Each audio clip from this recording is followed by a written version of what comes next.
Amen. Forgive me, magsimula muna ako sa Tagalog, pero huwag kayong mag-alala, mag-English po ako umaya. Sa tulong ng ating Panginoon. Praise the Lord. Amen. Hirap din pala, no? yung dialect mo, nainiisip ko, may Ilonggo, may Cebuano, may Tagalog, tapos may English, yung dila mo, hindi mo pa kung ano ba, kung sa Ilonggo ba, kung ano, hindi akong gamiton nga lingwahe. Kaya mo, bala nga atong yampal. But I am pure Cebuano.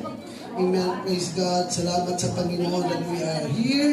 Thank you, Pastor Nelo Plaza. Thank you, the Librado family, Pastor Plaza family. We are blessed that we are here. As what my wife told us a while ago, that we are blessed. I am blessed, you are blessed, we are blessed by God. Amen. It is an honor to be here to minister the Word of God. Amen. Iba lang talaga masasabi ko, grabe. Grabe talaga si Lord. Hindi lang mga kapatid, grabe yung accommodation nyo. Amen. Always busog. Kagabi, doon kami nila brother Pastor JP.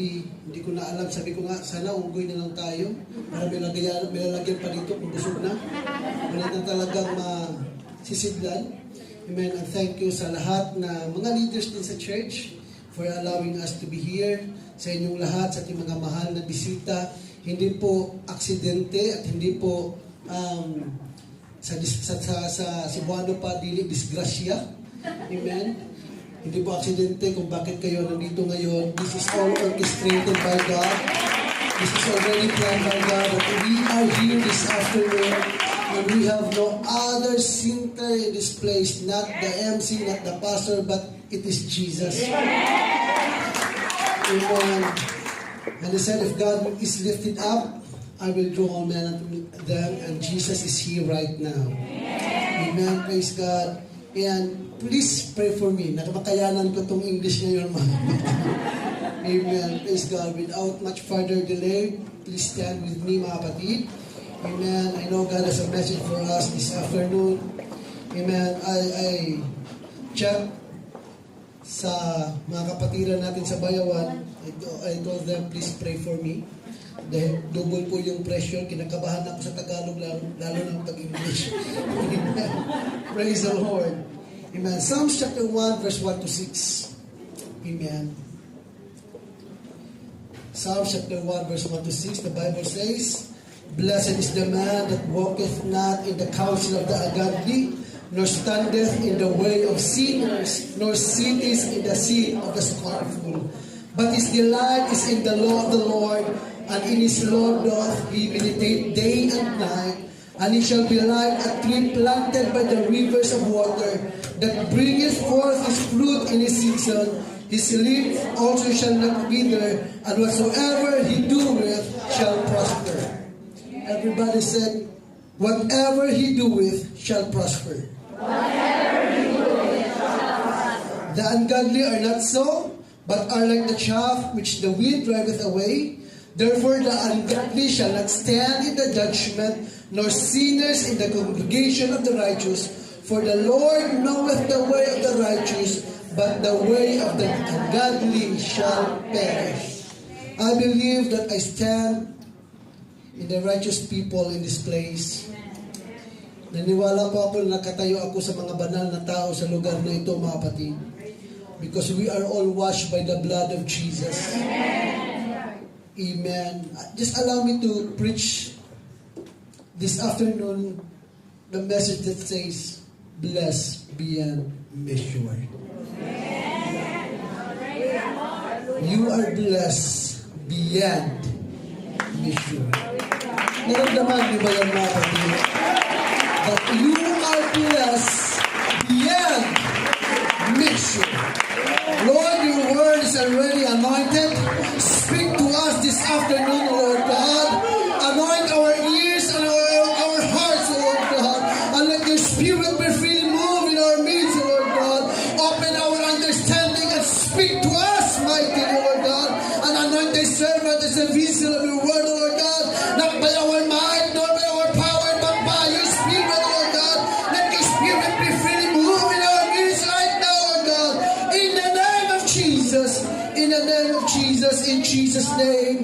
your hands to the Lord one more time. Amen. Malaya na kayong makaupo mga kapatid. The Lord will bless us all. Praise the Lord. There is part in our hearts that keep on searching for fulfillment which cannot be satisfied with the things of this world. And we hear different voices whispering and telling us that in order to find real satisfaction, we must look within ourselves, for we cannot find it anywhere. Some said we must be self-sufficient and not to rely on anyone for anything. And others says if we want to feel good, we must buy imported products or signature apparels made from other countries. If we would want to be happy and loved, we must wear certain kinds of perfume and specific color of clothing. And most people seem to believe all these lies and purchase whatever is being advertised at the moment, Babatin. And this is how settled the devil is, because he was able to divert our focus to his lies and forget the source of true blessing and fulfillment, which is from God. Hallelujah. And remember, church, failing to live our lives to Jesus Christ will lead to frustration and eventually bring us to depression. The world told us to be independent from anyone, but God wants us to realize that we need Him in our lives. Church, if you find true happiness, that true happiness, hindi mo natin makikita yan sa mundo ito. Ang totoong kagalakan ay hindi mo mahanap sa mundo ito, because the true happiness can only be found in the presence and in the name of Jesus. And we understand right ago, Babatin, that there is power in the name of Jesus. There is healing in the name of Jesus. There is joy in the name of Jesus. There is deliverance in the name of Jesus. Why? Because we serve a powerful, and His name is, Hallelujah! At ang kagalakan at ang joy, hindi po yan mabibili na kahit gaanong salapi. You cannot buy true happiness. You cannot buy joy. You cannot buy satisfaction. Kahit siguro sino nga mangyaman ngayon dito, si Elon Musk. Even Elon Musk cannot buy true happiness and joy. Even Bill Gates cannot buy true joy and happiness. Kaya sinasabi ko ngayon, I am telling you right now in the name of the Lord that you are blessed beyond measure. Again, you are blessed beyond measure. Hindi man tayo gaano kayaman, huwag kayong maniwala na pulubi tayo, mahirap tayo. Hindi man tayo gaano kayaman, but we are blessed beyond measure. Why? Because the presence of God is free. It is freely moved in our midst. It is freely moved when we worship the Lord. It is freely moved. As long as we keep on worshiping the Lord, you can find satisfaction in the presence of God. You can find joy in the presence of God. Huwag mong sabihin, Pastor, wala akong pera, wala akong yaman, wala ako. Hindi po yan hinahanap ng ating Panginoon, because God is looking for a true worshiper. Because He said, God is a spirit, and they that worship Him must worship Him in spirit and in truth. Kaya kahit may problema ka, even you have problems, even if you are in depression, frustration, anxiety, when we come into the presence of God, we can dance in the Spirit, we can jump in the Spirit, we can run in the Spirit. Come on, clap your hands!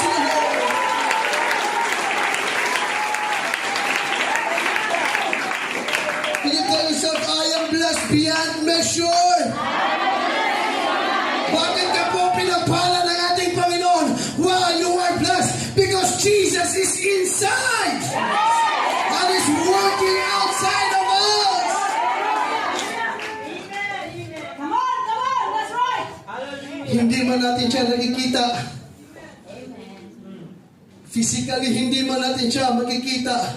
But we can feel His power. And there is power while we worshiping the name of Jesus. There is power when we shout the name of Jesus.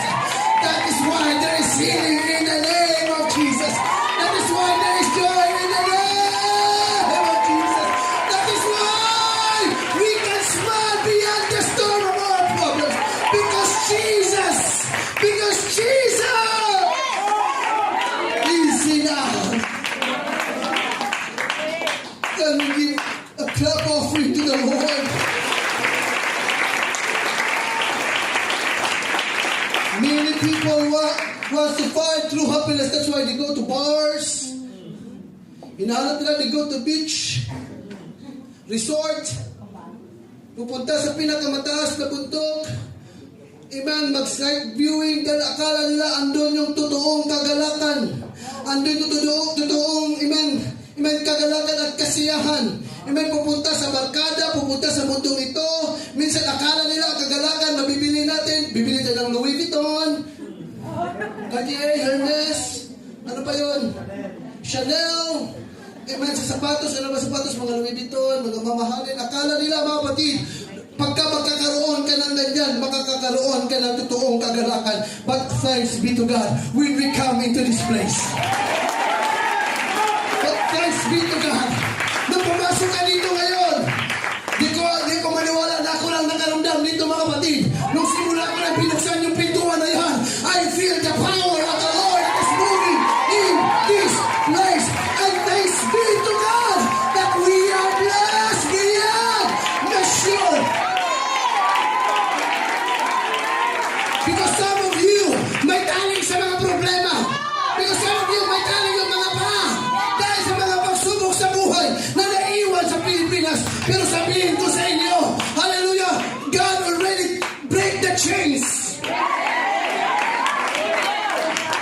Wala ka ng taling ngayon.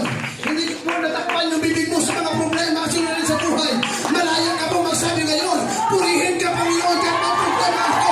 I will praise you, Lord, beyond my problems. I will give my thanks to you, Lord. I will give my clap to you, Lord. Even when I have problems, even when I am in frustration, but I am not bound by it. Church, if you want to be freed right now in the Spirit of God, bigyan mo kalayaan yung sarili mo ngayon na mapuri sa ating Panginoon. Problem is always a problem.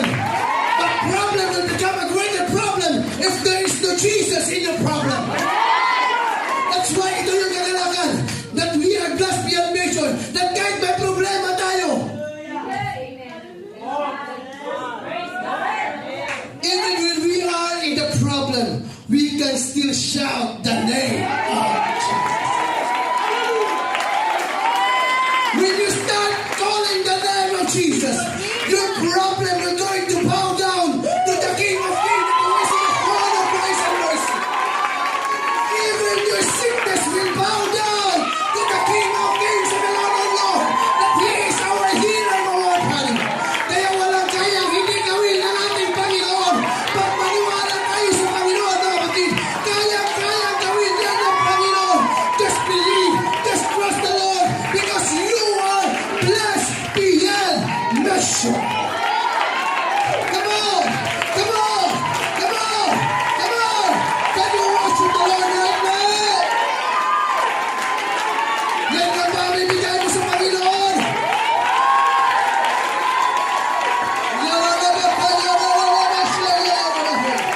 The Lord is here right now. He's ready to pour out His Spirit. He's ready to heal your body. He's ready, hallelujah, to solve your problems. Just call on Him.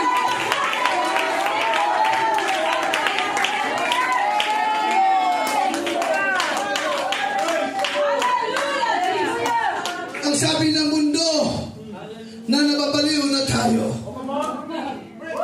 But merong isang awit, sabihin man nila na ako'y baliw, para lang sa'yo, Panginoon, lahat ay gagawin.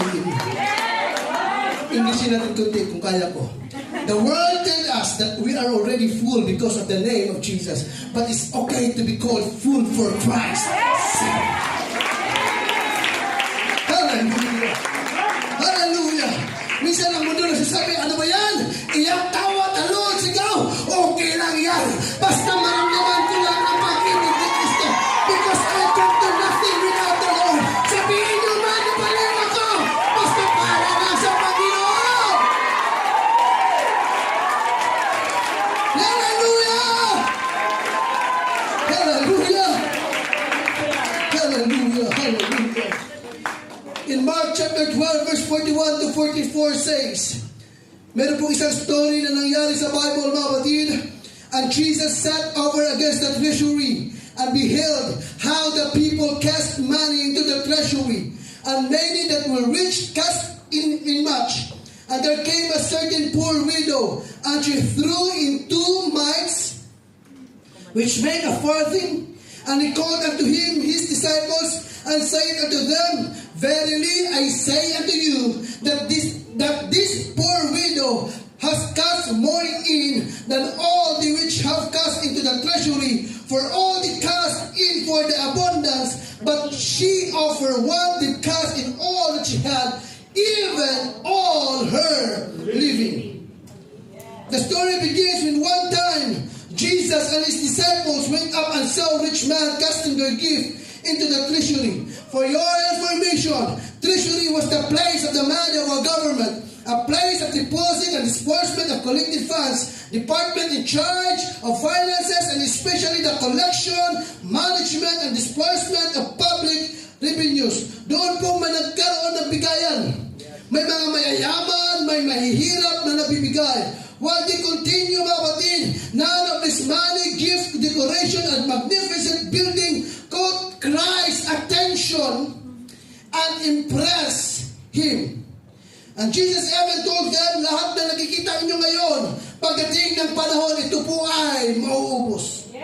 But there is one person, a poor widow that catch the attention of Jesus Christ. And she threw into the money box 2 mites, which makes a farthing, which means something of small value. Sa atin pa ngayon, centavos. Ngayon, pag pupunta ka ng Pilipinas, kahit piso, hindi na pinapansin. Sa liit na value ngayon. Pero ako, mga kapatid, kung makikita ako ng kahit 1 centavo, 2 centavo, pinupulot ko yan. Dahil hindi po mangyayari ang 1 milyon kung kulang ng 1 centavo. Amen. Praise the Lord. Amen. Yan po ang binigay ng isang poor widow, 2 mites. Sabihin na lang natin, 2 centavo. Yung token offering na mayayaman did not impress Jesus, neither did the temple. He is not impressed with the stretched budget, nor is he even amazed with the shining, shimmering gift. But the last 2 mites of poverty, stricken widow, touched his heart. Church, our greatest accomplishment should not be based on how the people recognize us and how our church recognize us.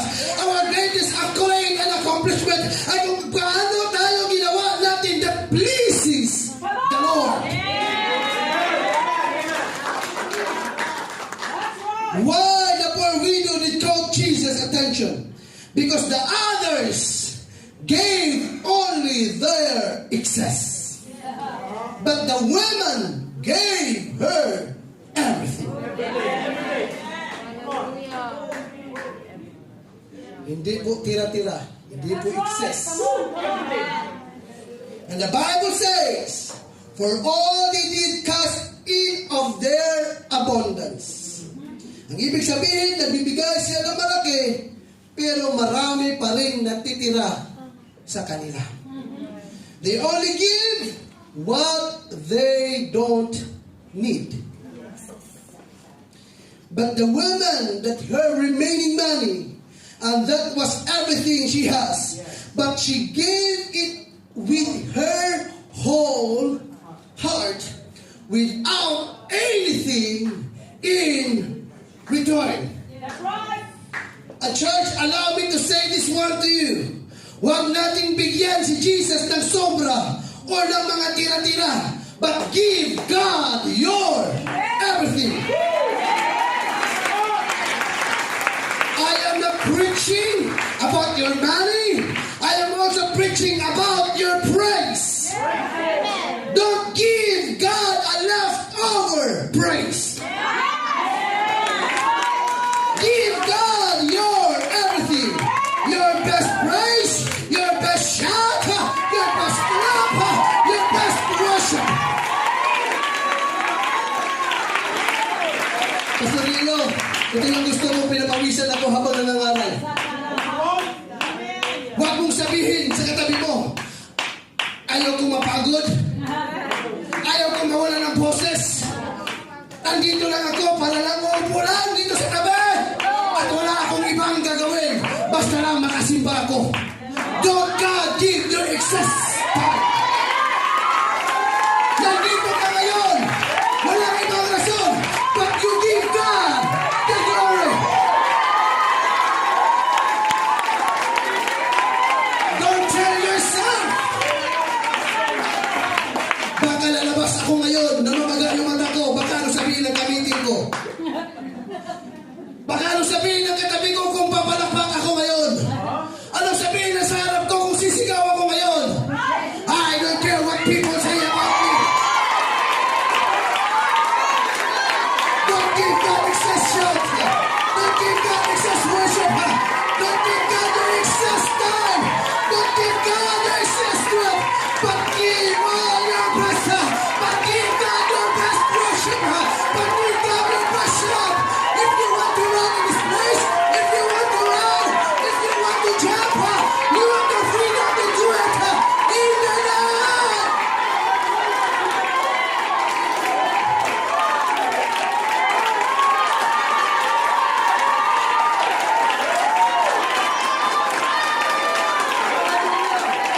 This afternoon, pwede mo ba ibigay yung best worship mo sa Panginoon? Can you give your best worship to the Lord? Can you give your hallelujah, your best shout, your best clap, your best jump, your best dance to the Lord?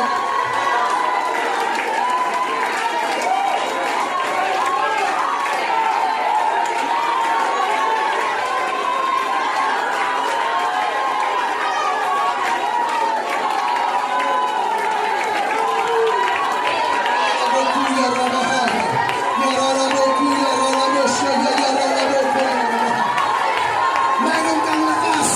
You have strength to give everything. You have hallelujah, mouth hallelujah. You have a voice to give God. Lord Jesus! You are blessed beyond measure.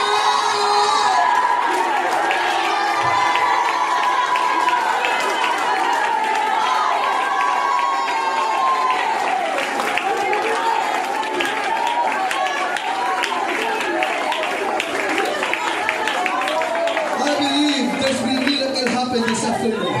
In the name of Jesus. There's a pouring of the Holy Ghost in this place right now. In the name of Jesus. Hallelujah! Hallelujah! Hallelujah!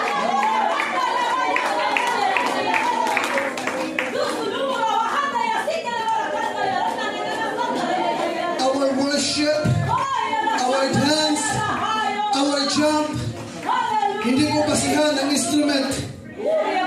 Kung malakas yung gitara, malakas yung instrument, maganda yung pagtugtog, lakasan mo rin yung pagpupuri mo. Oh! Kahit wala ang instrument, let your voice become your instrument to worship the Lord. Here is a church. Even there is new music, you can still dance. You can still jump. You can still run. Because we have freedom in the name of Jesus. There is liberty in the name of Jesus.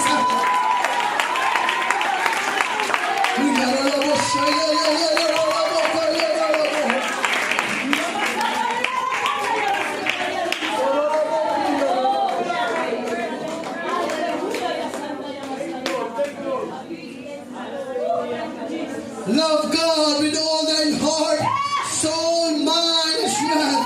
There are 4 elements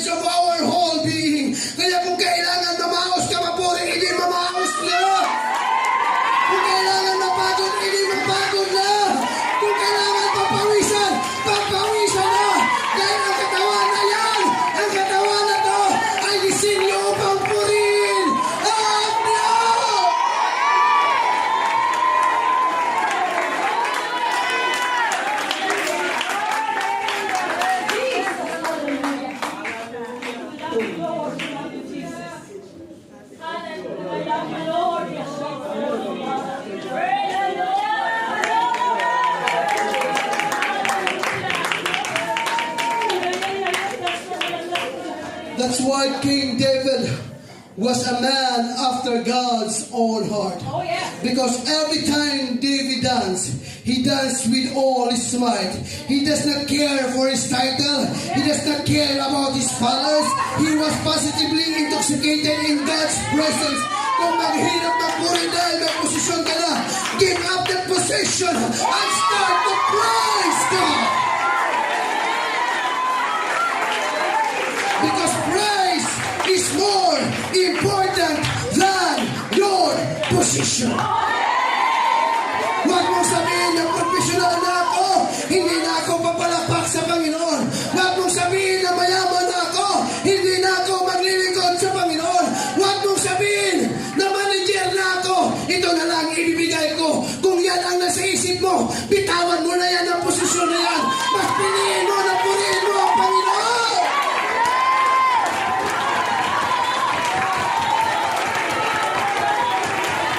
If you want blessed more by God, start always to keep on praising and worshiping the King of Kings and the Lord of Lords.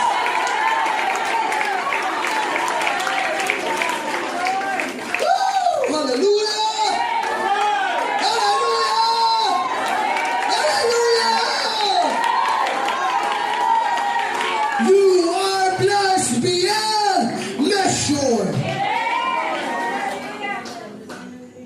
In Psalms 84 verse 12 says, O Lord of hosts, blessed is the man that trusteth in thee. Yes. Amen.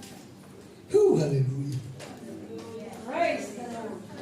Allow me to say this to you, mga kapatid.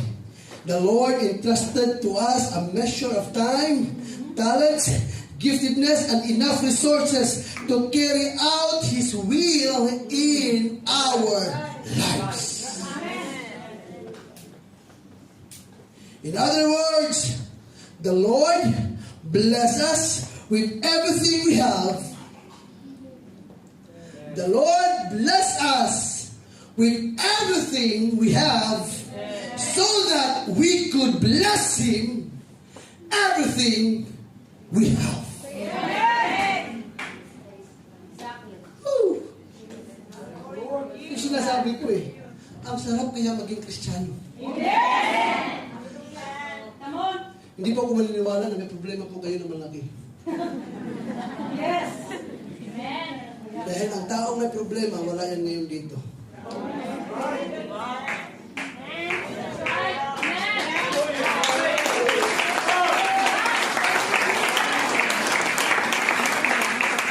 Kasi ang taong may problema ngayon, naghahanap ng solusyon sa problema.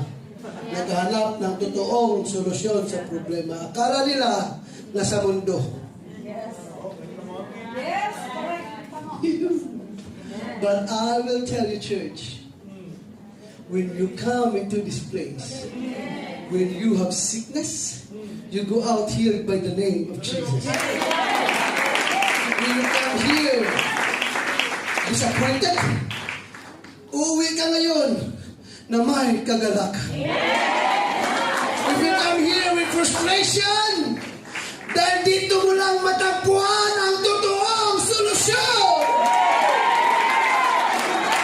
Kaya mga kapatid, hindi po lugi na pupunta ka sa bahay-sambahan para purihin ang ating Panginoon. Alam ko, meron tayong problema, pero mas mahalaga pa rin ang Diyos sa ating buhay, mga kapatid.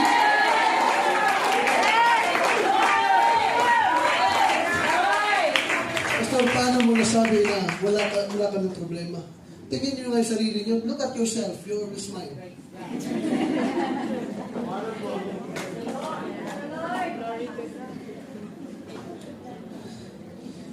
Kaya ito yung sinasabi ko, we are blessed beyond measure. Why? Because we have the Word. You know what other people did if they are in the problem? Ano ginagawa nila? They jump on the window of their 37th floor of their buildings. Some of them hung themselves because of the problems, hindi na makaya-makayanan. At ang sabi ng iba, ano ba itong problema na ito? Wala na ba itong katapusan? And people are easily give up by their problems. That's why you are blessed beyond measure. Dahil kahit may problema ka, hindi mo na kailangan tatalon pa sa 37th floor, 100th floor of your building, hindi mo na kailangan mabikti. Ang kailangan mo ng gabi, lumapit ka sa presensya ng ating Panginoon. Just come in the presence of the Lord. That's why you are blessed beyond measure. Kaya pwede ba sa amo na ito? Pwede ba natin bigyan ng pasalamat ang ating Panginoon? Dahil nanahan ang presensya ng Diyos sa puso mo ngayon. And listen to me, church. Even we failed many times, kahit ang dami natin kapakyasan. Kapakyasan mo yan? Kabiguan! We are many failures in the sight of God. Sometimes we are unfaithful to God, but God is always faithful unto us. Kahit nakasala tayo, pero ang Diyos ay tapat sa kanyang salita. When we call upon His name, at nung sinabi mo, Panginoon, hindi ko na talaga ito kaya, at wala na ko ng ibang gagawin, Panginoon. Alam niyo yung mga kapatid, yung bigat na bigat ka na. You're about to give up your life na hindi mo na alam ang gagawin mo. Alam niyo mga kapatid, listen, kung mga may problema kayo, huwag kayong lalapit agad sa tao. Kasi minsan, yung nilapitan yung tao, minsan chichismis pa kayo yan. Ito yung sakit sa uy, may sasabihin ako ng problema sa iyo, pero huwag mong sabihin na atin-atin lang ito. Ano daw masasabi mo dito sa problema nito sa akin? Pwede ba ba ako matulungan? Tapos yung sinabihan mo, nalapit din sa kaibigan niyo, alam mo, si ano, atin lang ko na. Huwag mo nagsasabi-sabi. Atin lang ko. Maya-maya, yung sinabihan mo naman, lalapit naman, alam mo yung si sister na yun, may problema, alam mo ba yun? Huwag ka lang maingaya, atin-atin lang ko lahat, atin-atin lang ko.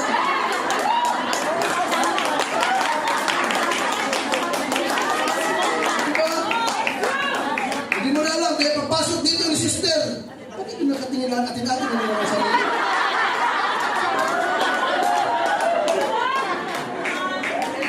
Hallelujah. Hallelujah. Wala yan dito mga kapatid.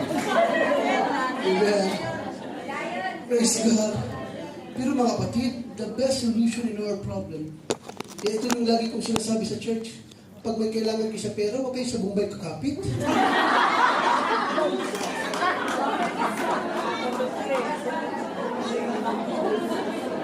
Huwag kayo agad lapit sa tao. But the Bible says, seek ye first the kingdom of God.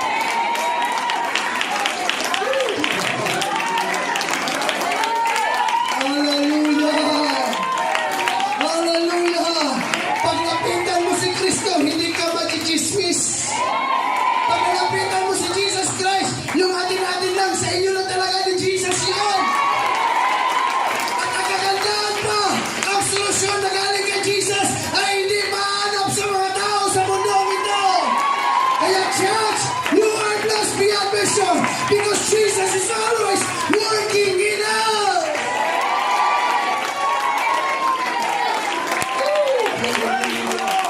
Hallelujah.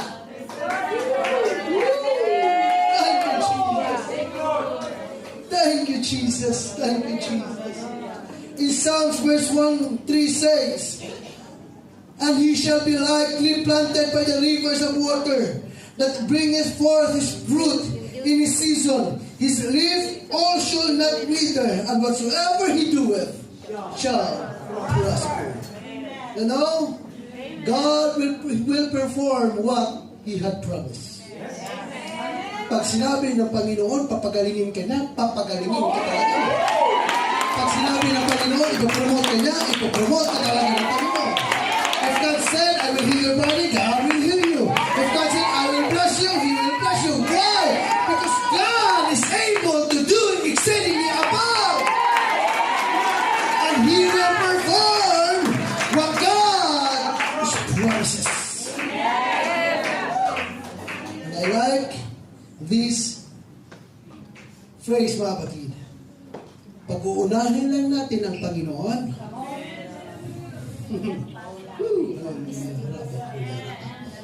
Whatsoever He doeth shall prosper. Whatever He doeth shall prosper. Panginoon, ito lang kaya kong gawin, but this is all what I have. I will give it to you, Lord. And the Bible says, whatsoever He doeth, you doeth, shall prosper. Minsan sa buhay natin, mga kapatid, may mga problema. There are problems na minsan hindi na talaga natin kaya. I am sorry, mga kapatid. Some of you, some of us, may mga problema na minsan tinatakasan, mga kapatid. May mga problema na pilit tinatakbuhan. Pero salamat sa Panginoon, mga kapatid. God is always guiding us not to run by our problems. Don't run with your problems, but deal your problems in prayer and worshiping the Lord. Come to the altar and start kneeling to the Lord. Panginoon, hindi ko talaga ito kaya, Panginoon. Just surrender yourselves to the Lord. Huwag ka po magpamalaki sa sarili mo na kaya mo lahat. Sa Bisaya pa, isigatik-atik. Huwag ka masyadong feeling na kunwari, kaya ko to. Bisya nagagidlay na, bigat-bigat na, binadala mo. So in the Bible says, heavily laden, your burdens are already, mas mataas pa sa'yo yung dinadala mo. Minsan, mga kapatid, ito lang yung pagandahan talaga eh. Kaya mga kapatid, when the time we worship the Lord, when the time we kneel down to the Lord, maramdaman talaga natin ang kanyang presensya. Nag-usap ko kami ni Pastor Nilo Plaza kagabi, mga kapatid, amen. And I like what he said about the walls sa Jerusalem. Nung andun daw siya, mga kapatid, nung andun siya sa Jerusalem, na pag hawak niya, mga kapatid, sa prayer wall, para daw siyang nakukuryente, na kanyang naramdaman na grabe yung iyak na iyak siya na hanggang pagsakay niya ng bus, nag-speak in other tongues siya. Ako nakikinig sa kanya, sabi ko, sana all naka-experience. Isip ko lang, sana all naka-experience, pero hindi niya po tinapos ng usapan. Ang sabi niya, kung ano yung naramdaman natin nung andun tayo sa pagpupuri sa ating Panginoon. Kung ano yung naramdaman natin nung tayo ay nagpupuri sa Panginoon. Kung ano yung naramdaman natin when the Holy Ghost move in our worship. Ganon din ang naramdaman niya noon nung hinawakan niya yung prayer wall sa Jerusalem. What I am trying to say, we are blessed beyond measure. Hindi na natin kailangan pumunta pa ng Israel para makaramdam na kapangyarihan ng ating Panginoon. Hindi natin kailangan pumunta sa Israel para ma-identify sa presensya ng ating Panginoon. Hindi mo na kailangan gumastos. Sabi ng pastor nila, magkano yung pastor? 150,000 pesos kailangan mong gastusin para lang makapunta ka, mga kapatid, sa Israel. Hindi na kailangan natin pumunta doon. Pupunta ka lang dito sa NLF Hong Kong, mga kapatid. Libre lang. Libre lang. Maka-experience ka na kung ano yung naramdaman ni Pastor Nilo noon, mga kapatid.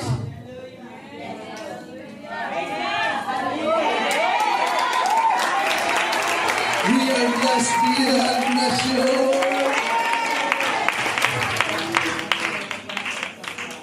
I am about to end. Hindi ko natapusin yung sermon ko, mga kapatid.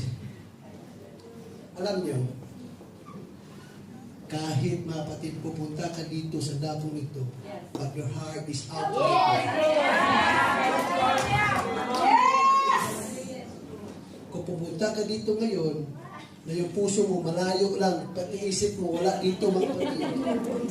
Kahit gaano mo yan, gagawin yan, hindi mo talaga maramdaman ang presensya ng Panginoon. Again, you don't need to come to Israel para maramdaman ang presensya ng Panginoon. Kasi ang presensya ng Panginoon, he said, 2 or 3 gather together in my name. Woo!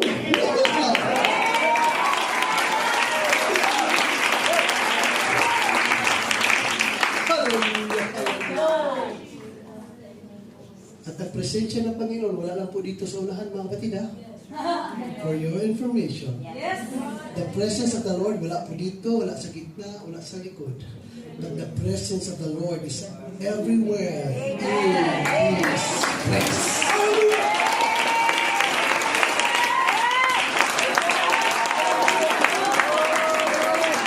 Sino po gusto dito pagpalain ng ating Panginoon? Sino po dito gusto na mapuspos ng banal? Alam niyo mga kapatid, kung wala tayong gagawin, hindi talaga ibuhos ng Panginoon. Dahil nahalin lang natin to para maintindihan natin to mga kapatid. Kung dumating ka dito, mag-worship, tapos iba nag-worship dito, grabe, talon ng talon, sigaw ng sigaw, pero kung ikaw, wala pa rin. Tapos gusto mo makaramdam ng presensya ng Panginoon, gusto mo ma-fulfill yung joy ng Holy Ghost, gusto mo maramdaman yung totoong joy, pero wala pa rin yung puso mo, yung isip mo, hindi napupuri sa Panginoon. Pero naniwala ako sa hapong ito, lahat po tayo ay tatanggap sa banal na Espiritu. Simple lang po kami natin mga kapatid. Kahit ganun na kayo, nakaupo lang kayo. Hayaan natin ang Panginoon ang siya kikilos ngayon sa hapong ito. Sa lahat ng ating mga bisita, mahal po tayo lahat ng ating Panginoon. Ulitin ko, hindi po aksidente na kayo po ay andito. Lahat po ay plinano ng ating Panginoon why you are here.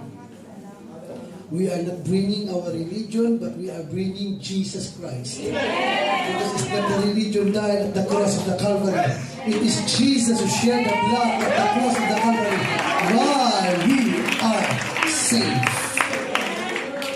And right now, mga kapatid, amen. Pwede ba itaas natin ito mga kamay? Kahit nakaupo lang tayo ngayon. Hindi ko po alam kung ano yung gusto yung hingin sa Panginoon ngayon, but the Spirit of the Lord is in this place right now.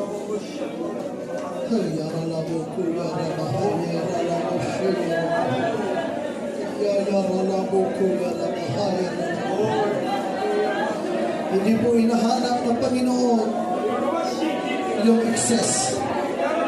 Pero gusto ng Panginoon ngayon, yung puso mo na handang sumuko sa Panginoon, na handa